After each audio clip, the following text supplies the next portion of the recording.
By 18, you'll have missed 7 years of regular schooling. No GCSEs, no university, and no qualifications the Muggle world would recognize. It's pretty tough to get a real job without those. The wizarding world is betting on you staying forever. Transfiguration involves altering molecule structure, and students begin practical work immediately before any theory. Your first assignment is to turn matches into needles, and most students fail for weeks. But be warned, mistakes can cause permanent physical damage. Your charms class, on the other hand, is way more encouraging. You'll learn practical spells like the levitation charm, which makes things float, summoning charm that brings objects to you, unlocking charm, which can unlock almost any door, and the wand lighting charm, which, as its name hints at, can create light. Then there's Potions class, which has virtually no safety standards. You work with ingredients that will burn you, poison you, or straight up explode. You're dealing with lacewing flies, leeches, boomslang skin, and powdered griffin claw, and mixing them all together in just the right way. Yuck.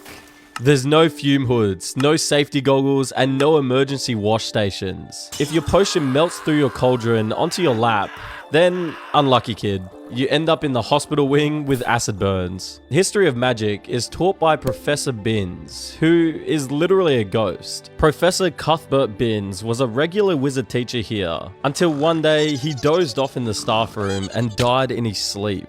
Then he just kept teaching like nothing ever happened. His monotone lectures about goblin rebellions and giant wars put everyone to sleep.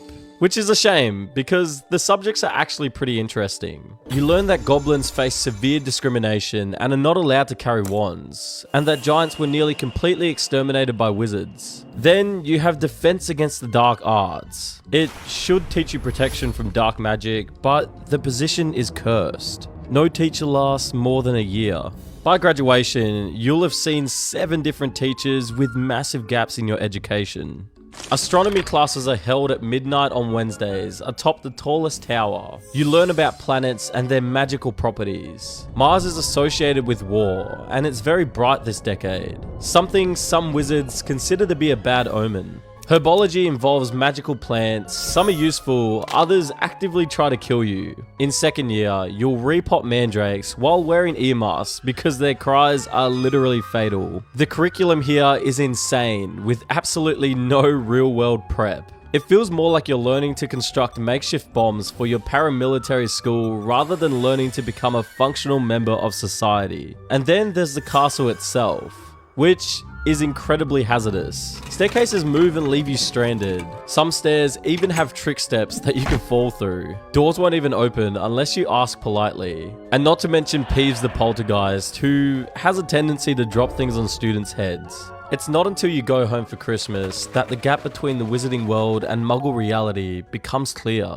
Your parents ask about school, but can't understand your answers. Your friends are at secondary school taking normal classes that you just can't relate to. You can't discuss your real life. The International Statute of Wizarding Secrecy forbids telling any muggles about magic.